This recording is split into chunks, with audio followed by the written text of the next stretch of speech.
Hey everyone, welcome to the video I'm going to be doing on Chainlink. This will be a real quick one. Not too many updates from our video that we did last week. So of course, before I get into this, this isn't financial advice. I'm not your financial advisor. You're responsible for your own trades, manage your own risk, doing your own research. I'm just giving my opinion on the market. All right, let's take a look at the chart. I'll try and keep this 5 minutes or less just to keep you guys going on your day here.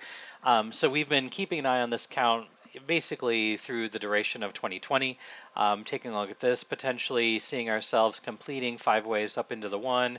We've got a 2, and then a 1, 2, 3, 4, 5 into the 3, and then a bigger A, B, C into the 4. So again, we've got a big 1, a 2, a big 3, and a 4, and then I think we're actually working on a 5. The 5th wave target is going to be sitting at about $5.80, and right now we're currently trading at $4.27. So really, there's a long way to go here, and good buying opportunities presented themselves to us back here when Link was about $3.36, and we have had a good bounce there, a retrace, and now we're making another attempt up. So let's just drill in down here. Now that I've shown that whole move, let's drill into the current price action and just see where we could potentially be moving from here. All right, so obviously we've got what appears to be a 1, 2, 3, 4, 5 waves up into this. Although it could be said this is an A and a B and a C, that's possible. But from our bounce that we had down here on the 200 exponential on the 3 hour, it does look like this is not an A, B, or sorry, I guess an A, B, C, and then a move down, and then for this third move up. So let's see where we retrace to. I'm going to remove this fib pull. Let's see where we retrace to and to see what this could potentially be forming. All right, so again, we're going to be going from the bottom to the top. We came back down to the 50. So this could be our first, our second, and working on our third wave. And let's just take a look at targets. All right, so we use our trend-based Fibonacci extension tool for this, and we're going to project our first wave and then pull it down to where the second wave completed. All right, so our high probability target is going to be $4.80, which is still 50 cents higher than what we're currently trading at today. So still, a decent move to the upside.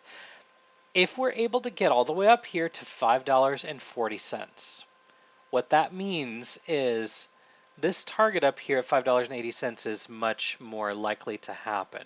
So from here, we're working on a 5, right? This could easily be a 1, a 2, working on the 3, pulling back for the 4, and then getting that 5 at $5.80. Very likely that that happens.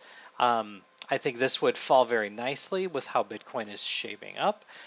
Potentially what we could be working on here once we get up to this 3 is likely when Bitcoin may be reaching its 9,000 to 9,100 level before we see the rejection. And then when Bitcoin gets the rejection, likely Chainlink will come back down here, do a bullish retest of this zone over here, which is the high of the 3, our larger wave 3. So we've got horizontal support flip that we would expect to happen here, and then we can take this trade up to $5.80. So even from right here, if you're not in a trade and you want to buy here, you just can't help yourself, you want to buy, you've got a stop loss on the other side of this too, so you've got a really wide stop, which I would not be a fan of doing. But on the flip side, you're looking for a move up to $5.80. So 36% gain, but you're risking 12%. That's a little too much if you ask me. Best place to buy would have been right back here. Let me move to an hourly chart and just kind of show you what we've got. We had good prime buying opportunity. Let me wait for this to show up. Lots of clustering buying opportunity. It first presented itself back here at 386, and then it happened again here at 368, and then ultimately back down here we had another bullish divergence down here at $3.36. Even if you bought at any one of these 3, you would be in profit right now. More buying opportunity presented itself to us right back here at $3.80. $3.80, $3.81. In this range, this was a great buying opportunity as well. You could see the 1 hour and the 3 hour. We're back here. When the 3 hour crossed up, we moved to the upside. Now we're pulling back. And if this was a completed 5-wave structure, okay, because it's possible this is a 1, 2, 3, 4, 5. If that was the case, then we've got a good trade setup here that we could pay attention to. We don't have to buy now. We can wait for a pullback to the 50. A pullback to $4.01. Pullback to $4 would be a great place to be considering putting in a buy, because waiting for this to come back to the 50, your stop loss isn't 12% anymore. Your stop loss is only 6.7%.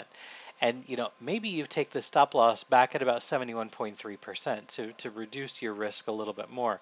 Nonetheless, this wave here, we do not expect this to be violated. So waiting for this to come back down to $4 seems like a better bet if you ask me. One thing that does make me concerned, and these are all things that I do like to talk about, one thing that does make me concerned is the 12-hour. So if we're going to be looking for this to go back up to $5.08, you're looking at over 40% if you're waiting for a pullback to $4.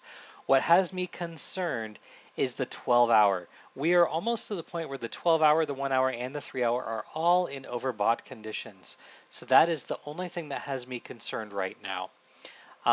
Because with the 12-hour, you've got the trend that's now approaching overbought conditions.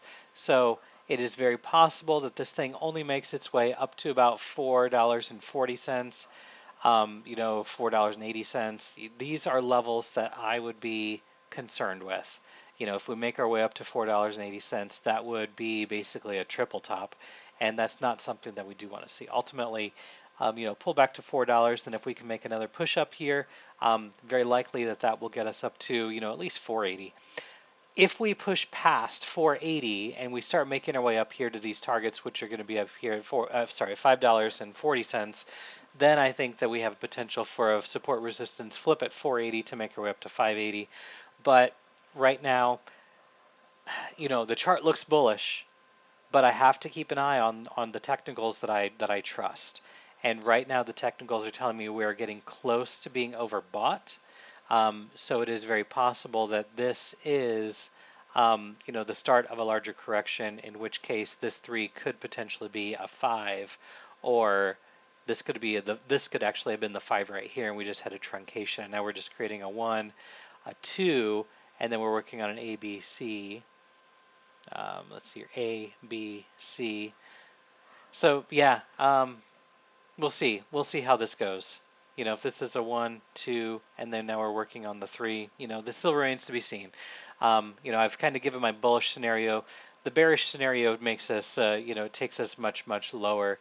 So if this wasn't the C wave and this was a 1 wave, and really if this was the 4 and this was the 5, and this is a 1 and this is a 2, we have much lower to go. So I'm not going to project that right now because I think Bitcoin is going to bounce as well, which is going to support this.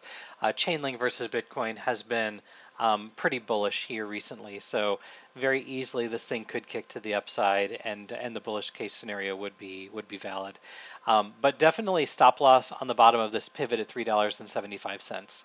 If we violate 375, I would say we're going lower. I would get out of any alt positions, any positions on Chainlink if we violate $3.75.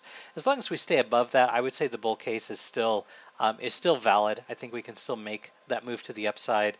Although I would wait for a pullback. I would wait for a pullback down here at about $4 if I were to get in any positions, because right now, again, we're overextended, especially on the hourly. So the hourly looks like it does want to pull back. So I would just be careful. I wouldn't buy any positions right here. I think that's what I've got on Chainlink right now. Again, if you have any questions, go ahead and pop those questions into the YouTube chat. Also in the Discord, I'm always in the Discord. If you do have any questions, just pop in there. And, if you'd like to be part of our Discord community, just throw in a comment. I'll be more than happy to get an invite code out for you. If this video did help you in any way, shape, or form, like, subscribe, share, all those good things. And wherever you are in the world, I hope you're having a good day, a good night, and a good evening. Stay happy, stay healthy.